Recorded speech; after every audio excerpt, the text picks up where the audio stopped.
Em 1900, 3 guardas eram responsáveis por cuidar do farol nas remotas ilhas escocesas de Flannery. No entanto, um caso extremamente curioso chocaria os moradores da região naquele ano. Após realizarem uma caminhada noturna pela área, os 3 homens desapareceram do mapa e nunca mais foram vistos. O caso serviu de inspiração para o filme O Farol, do diretor Robert Eggers, o mesmo responsável pelo filme A Bruxa. O que restou sobre o caso foram inúmeras teorias, além do relato de outros faroleiros que trabalharam no local anos posteriores, que alegaram ouvir vozes gritando os nomes dos faroleiros desaparecidos. O mistério das Ilhas Flannan continua sem uma explicação convincente até os dias atuais, mais de 120 anos após os acontecimentos. Afinal, o que aconteceu com Thomas Marshall, James Ducat e Donald MacArthur? Eu sou o Sidney Góes e você está no Placebo. Se inscreva no canal, deixe seu like e vem comigo que no caminho te explico.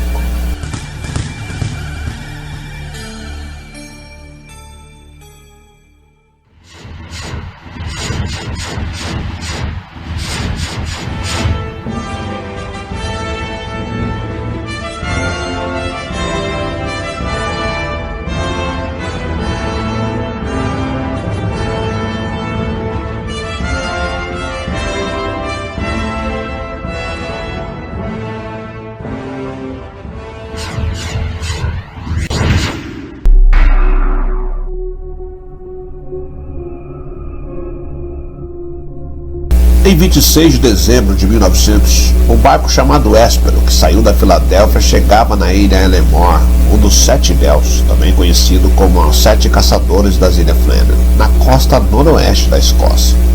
Na ocasião, o capitão James Harvey ficou encarregado de transportar o faroleiro Joseph Moore, que iria substituir um dos homens que trabalhavam no farol do local. Seria apenas mais uma rotação regular dos trabalhadores. Além do mais, ele também carregava alguns mantimentos para os 3 faroleiros que eram responsáveis por tomar conta do lugar: Thomas Marshall, James Ducat e Donald MacArthur. Entretanto, quando Harvey e sua equipe chegaram, ficou claro que algo realmente estava errado. Afinal, nenhuma das preparações normais do cais de desembarque havia sido feita.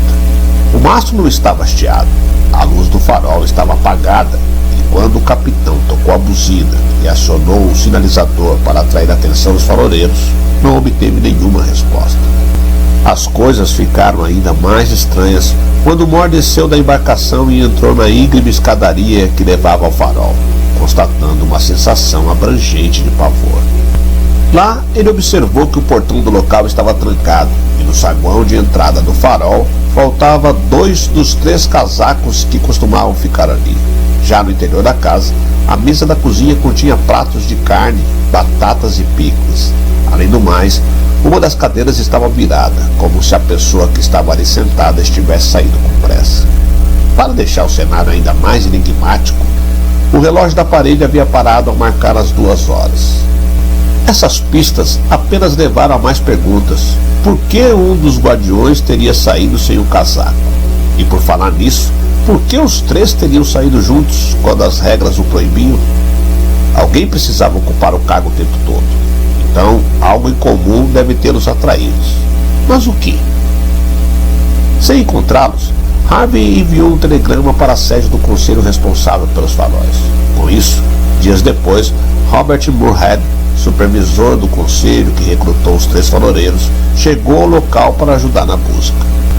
Entretanto, nem mesmo com a sua participação, o paradeiro dos 3 homens foi encontrado, embora outros detalhes tenham sido revelados sobre os dias que antecederam o sumiço.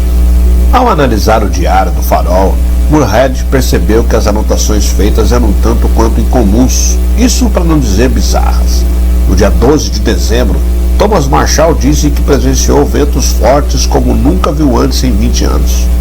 O segundo assistente também relatou que o líder do grupo, James Ducat, estava muito quieto e que Donald MacArthur estava chorando, o que era algo bem peculiar para um homem com a reputação de durão. O relato do dia seguinte também é bem estranho. Nele, Marshall relatou mais detalhes da tempestade e escreveu que os 3 estavam rezando para que a tempestade passasse, mesmo estando a 45 metros acima do nível do mar e em um dos lugares mais seguros da região.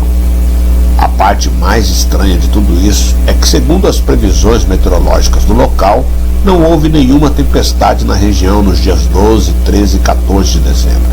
Na verdade, o tempo estava calmo e um forte vendaval só iria atingir o local apenas 2 dias depois do relatado.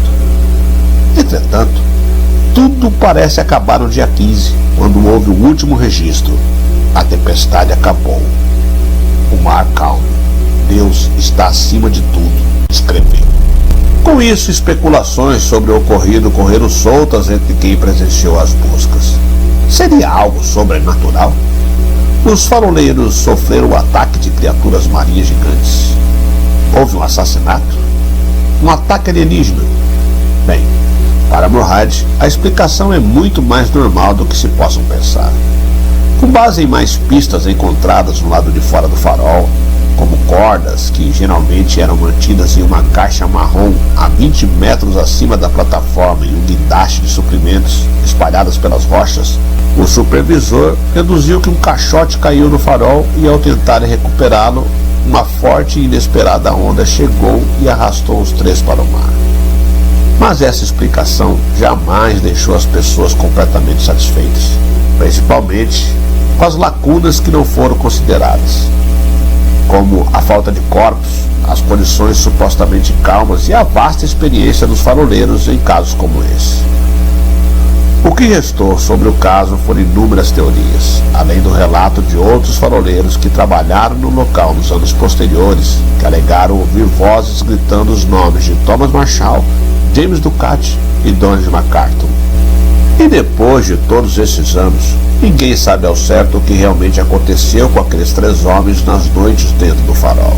E conforme o tempo passa, milhares de teorias surgiram, a maioria sobre maldições, abduções alienígenas, suicídios coletivos e até monstros do mar são contadas ao redor das ilhas. Ironicamente, a luz que eles usavam para guiar os marinheiros de volta para casa não funcionou para os 3. Pois em dezembro de 1900, 3 experientes homens entraram em um farol e nunca mais foram vistos. No entanto, análises mais aprofundadas sobre o caso indicam que o diário de bordo foi completamente implantado no local, servindo apenas como uma evidência falsificada. Portanto, o que realmente aconteceu nas Ilhas Flannan permanecerá como um grande mistério para sempre.